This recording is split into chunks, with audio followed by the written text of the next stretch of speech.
When my wife passed away 2 years ago, our three-bedroom house turned into a mausoleum of memories. I could barely breathe.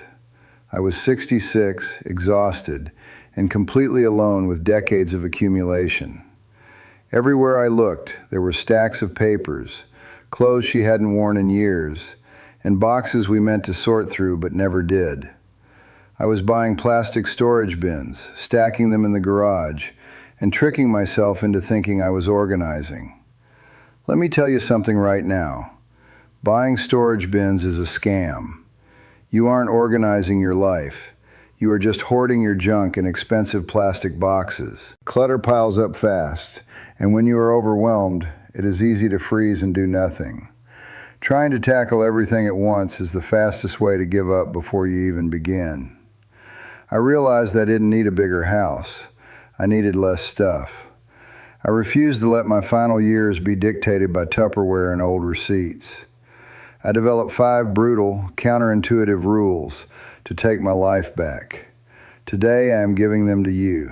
No fluff, no feel-good nonsense, just the raw truth about what actually works when you need results fast.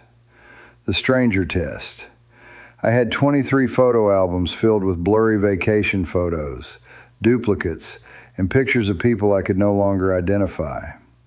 I would sit on the couch staring at them, paralyzed by the thought of throwing them out. Then, I pretended a complete stranger would be going through my belongings after I was gone.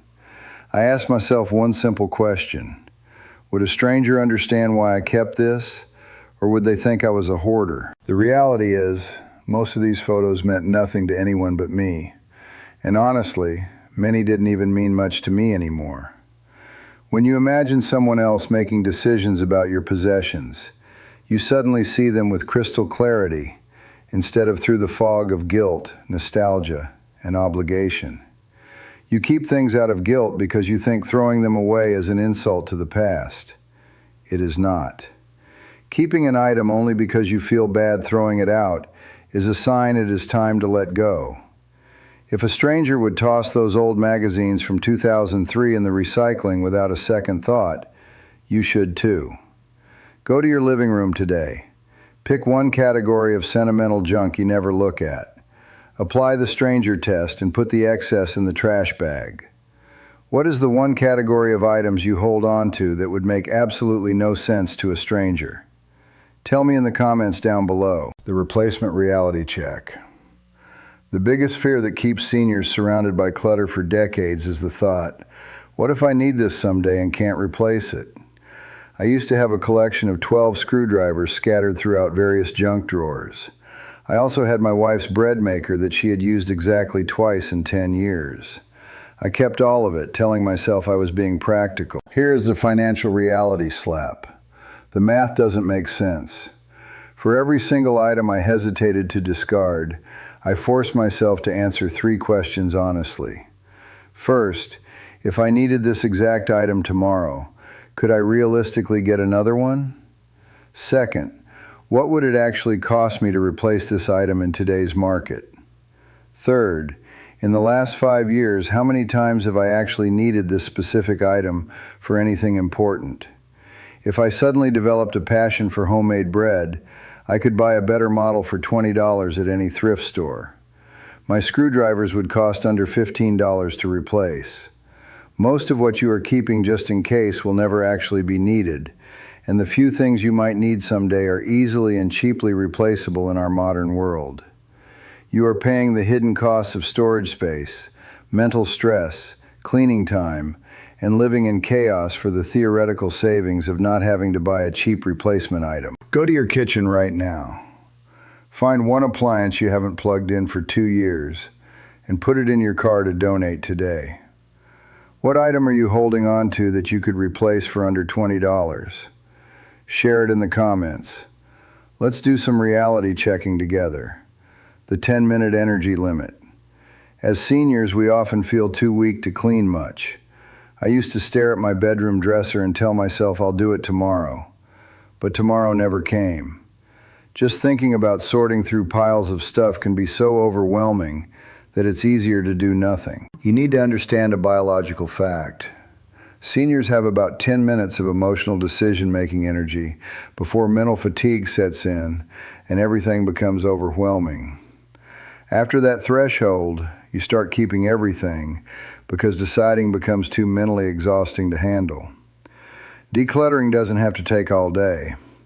When you set a timer for exactly 10 minutes per small area, you simply cannot overthink decisions.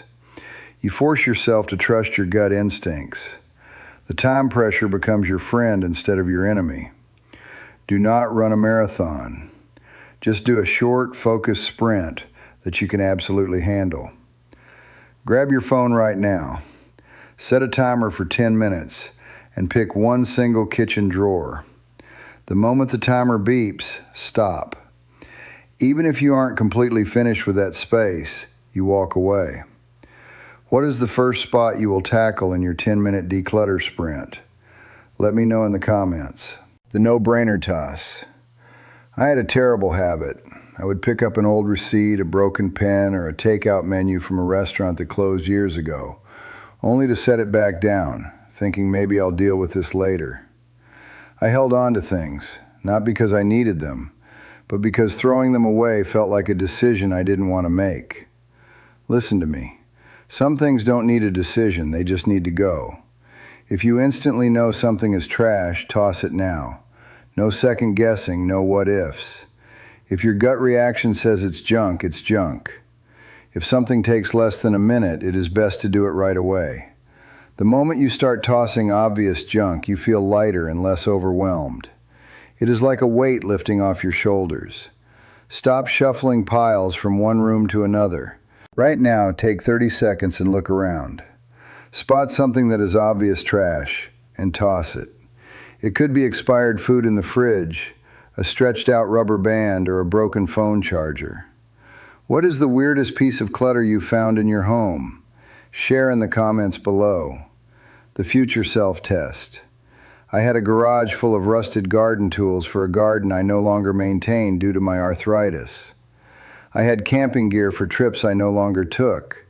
I was keeping supplies for hobbies I had honestly lost interest in years ago. Most seniors declutter based on guilt about the past, or obligation to maintain old identities, instead of excitement about who they are becoming in this new chapter of life. The Future Self Test asks one powerful question. Does keeping this item serve the person I am growing into? Or is it anchoring me to a past that's already complete?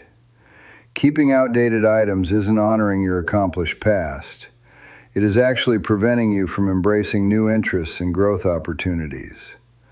When you make decisions based on your future self instead of your past self, letting go becomes exciting instead of painful. You are not betraying your past accomplishments by making room for new experiences. You are honoring the growth and wisdom that come with age and changing circumstances. Stop punishing yourself for hobbies your body can't do anymore. Go to your closet or your garage today. Grab the gear from a past identity you haven't touched in 5 years. Put it in a box and drive it to a donation center. Who is your future self?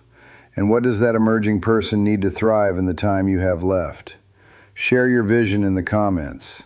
Look, my house is still old and small, but inside me, there's now a little space to breathe. I can sit in my living room without clutter everywhere. I wake up tomorrow and step into a clutter-free home. Your home isn't meant to be a museum of the past.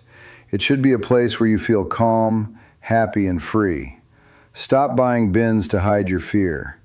Deal with your belongings while you have the strength, or your children will have to deal with your mess when you are gone. Take control of your space today.